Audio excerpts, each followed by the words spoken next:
Hi and welcome. My name is Trevor, and I've been involved in the sprouting business for some 17 years now, right in this farm, which you can see at the back of me, called Toronto Sprouts. And here we grow everything that I'm going to explain to you in a small version. And here is the larger version. It's assisting this to become this, to give birth to a small version of the bigger version. And this, as you see here, is a sunflower. Now, if this was allowed to grow beyond this, it would actually, this variety itself would grow 4 foot high. So there's an example of what a sprout is. And what you're eating is that 4 foot plant in condensed form. Think about it. So, how much is this going to cost you? Very simply, pennies in the long run. But an investment is always required in something of this nature. So I highly recommend that you come visit us sometime and talk over your needs, and we can help you out. And so for those of you who don't live in the Toronto area or live further and farther afield, here's how you can do it yourself in your own home. What we're going to need is seed, which, as you can see, comes in many shapes and sizes. But what we're going to focus on today is wheatgrass, which is right here,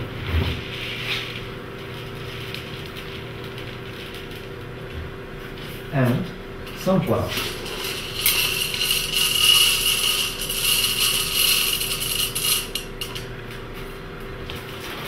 A good source of soil. Now, we at Toronto Sprouts use fully certified soil, the only one available here in Ontario. It's a soils mix, and excellent results. A little expensive, but if you can't afford it, then good supply is available from Home Depot. Also going to need items to grow the sprouts in. For the wheatgrass, we want a nice tray with a little bit of depth in, as you can see here. Plastic, easily washable, also flexible, and available from Home Depot or any good garden store. Or the small versions, hard wearing, easy to use restaurant trays.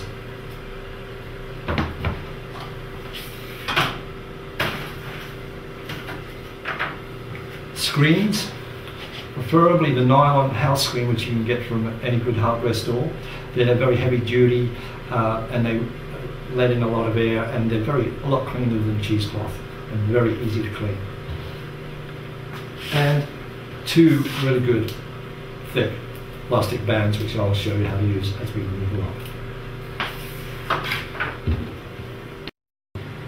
Okay, to make our sprouting simple and enjoyable, we want to make it easy to do. So we don't want to have to weigh out like how much seed we need. Do we have to weigh it out, or the amount of soil? No, we don't. But we do have to have some indication of just what amount is needed. And for that, we have 2 simple utensils that we can use. One is measuring jugs for our soil, and 2 cups measurements for the seed that we're going to use. This one here is basically an 8-ounce cup from a good camping store, tin and hard wearing. This is the next size up, which we actually use specifically for wheatgrass. That's the measurement that you're going to use, so you don't have to weigh it out. You know that a level cup is what you're going to need. Same here with your sunflower seed or pea greens, etc., etc. And also the soil, there's your measurement. 1 heaping jug full for the wheatgrass, and for the smaller trays, smaller jug. So let's begin.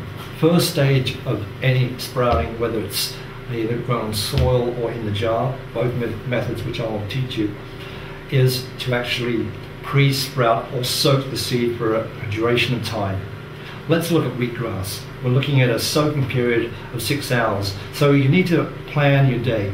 An example of what's happened here at Toronto Sprouts is we'll soak our seed in the morning so we know that someone's going to be here 6 hours later available to drain it. So basically what happens and why do we soak it? Simply is we are speeding up the natural course of things so that we can have it faster. What it actually does in the water is the water penetrates the protective seal that nature has put on every seed, grain, nut and legume.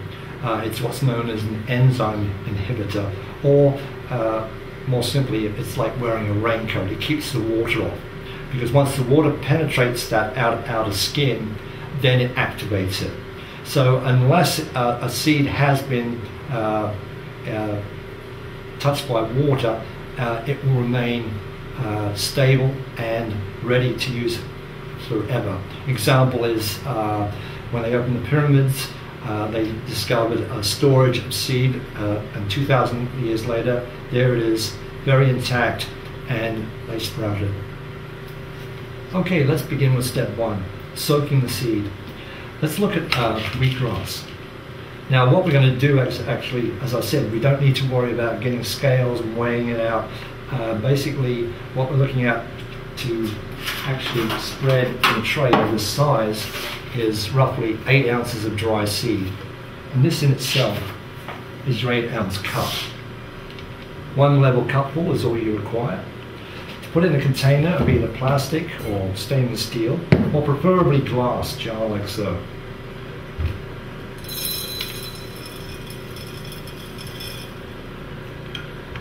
Good rule of thumb, whatever amount of seed that you are soaking, you use 3 to 4 times more water. Now I have a source of water over here which I'm going to use on tap.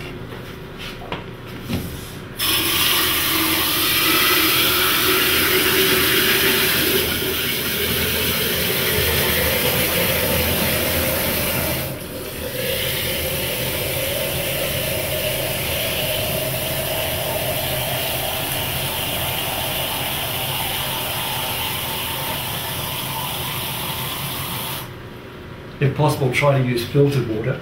If you can't do that, then may I make a suggestion that you leave a bucket of household water overnight for the chlorine to evaporate. So there it is, going to remain for a period of 6 to 8 hours, depending on what seed. We're looking at wheatgrass here, as I said. So this is roughly 6 to 8 hours.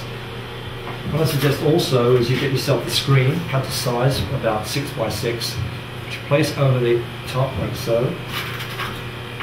Those 2 strong elastic bands, very vital here. Over the screen, firmly under that lip, and pull it drum tight. So there it's going to remain for 6 hours. You don't have to worry about it, or by all means, if you want to talk to it, confess, whatever, that's where it's going to be for 6 hours. You don't have to do anything with it.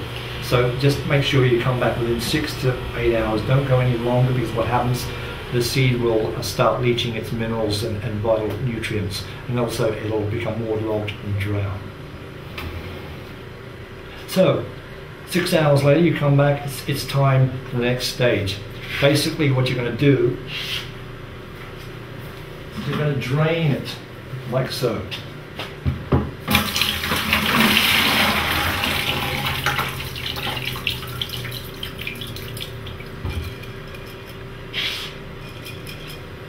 And then, with that water source again, whether it's the house tap, in the kitchen sink, wherever, you're going to actually rinse the seed. Right? So basically you want to flush it completely until the water runs clean again. You'll notice, especially when you do the likes of alfalfa, the soap water will actually be even black. That is the elements of the coating I was explaining earlier on, which you don't really want in your body.